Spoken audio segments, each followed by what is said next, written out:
Jadi halo semuanya, selamat malam. Perkenalkan, nama saya Ahmad Tijani dari Prodi Perencanaan Wilayah dan Kota dengan NIM 08251063. Jadi pada video kali ini saya akan membahas apa sih alasan dan tujuan saya masuk di Perencanaan Wilayah dan Kota di Institut Teknologi Kalimantan. Jadi sebelum saya memberitahukan alasan saya bakal memberitahu apa itu PWK atau Perencanaan Wilayah dan Kota. Jadi, pertama-tama, perencanaan wilayah dan kota itu merencanakan atau eh, memperhitungkan masa depan atau suatu proses mempersiapkan secara sistematis untuk mencapai tujuan tertentu dengan eh, menggunakan sumber daya yang ada untuk mencapai tujuan yang efisien dan efektif. Selanjutnya, perencanaan wilayah dan kota juga memanfaatkan sumber daya agar kualitas masyarakat meningkat atau wilayahnya juga meningkat. Nah, kalau kualitasnya meningkat, maka masyarakat juga akan kebutuhan masyarakat juga bakal terpenuhi dan terjamin kualitasnya. Selanjutnya, dapat menyeimbangkan aspek sosial dan ekonomi antar pulau. Nah, maksudnya aspek sosial ini bisa memindahkan atau migrasi orang-orang yang pulaunya padat penduduk, misalnya di Jawa dimigrasi ke Kalimantan, Sumatera, Sulawesi, dan pulau lainnya. Dan kalau untuk ekonomi, itu bisa saja jadi lapangan pekerjaan atau industri yang bisa membuat contohnya seperti ongkir pada pembelajaran online yang biasanya di luar pulau, misalnya di Jawa. Selanjutnya, di perencanaan wilayah itu banyak sekali mata kuliah elektifnya, terutama di perencanaan wilayah dan kota. Nah, apa saja sih mata kuliah elektifnya? Jadi, yang pertama adalah perencanaan infrastruktur. Jadi, perencanaan infrastruktur itu mengatur dan merancang fasilitas publik agar sesuai kebutuhan rakyat di wilayah itu.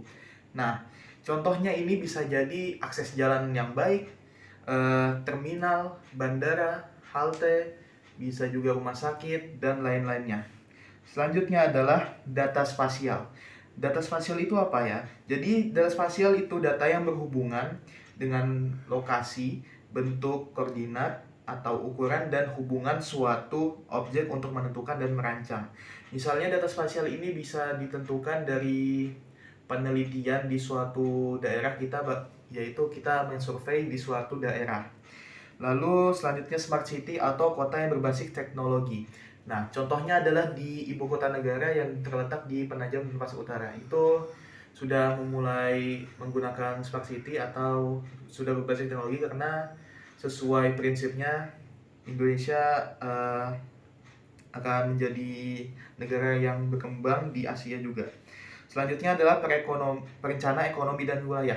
Seperti yang saya sebutkan tadi, perencanaan wilayah tidak hanya terpaku pada pembangunan, namun bisa juga di sosial, ekonomi, dan wilayah. Kalau ekonomi bisa saja dari lapangan pekerjaan, penghasilan, sumber daya yang belum terata, dan lain-lain. Selanjutnya adalah apa saja fungsi perencanaan wilayah dan kota di negara ini. Satu, bisa mengendalikan pertumbuhan wilayah dan kota. Pertumbuhan ini maksudnya adalah bisa mengendalikan atau memakai ruang-ruang yang masih ada kosong atau belum terpenuhi secara maksimal dan efisien.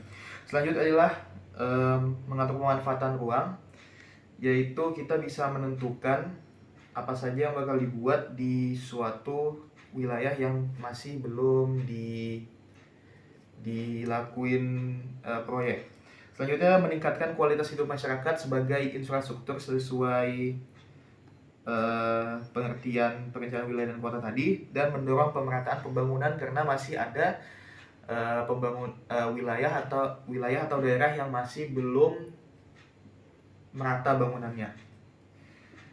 Jadi kesimpulannya adalah perencanaan wilayah adalah proses merencanakan, mengatur, dan mengendalikan serta memanfaatkan ruang di wilayah agar tertata. Lalu perencanaan wilayah dan kota merupakan instrumen yang penting untuk mewujudkan pembangunan yang berkelanjutan, adil, dan terarah sehingga wilayah dan kota bisa menjadi tempat tinggal yang layak bagi masyarakat. Jadi, dari semua penjelasan yang saya jelaskan, alasan dan tujuan saya masuk perencanaan wilayah dan kota adalah saya ingin menjadi pribadi yang dapat merencanakan dan memanfaatkan ruang yang ada di negara ini secara maksimal dan berguna untuk masyarakat sekitar. Dan tujuan saya adalah memeratakan pembangunan serta aspek sosial yang ada di negara ini. Jadi sekian saja untuk video kali ini. Mungkin kalau ada salah kata mohon dimaafkan dan terima kasih. Itu saja, selamat tinggal.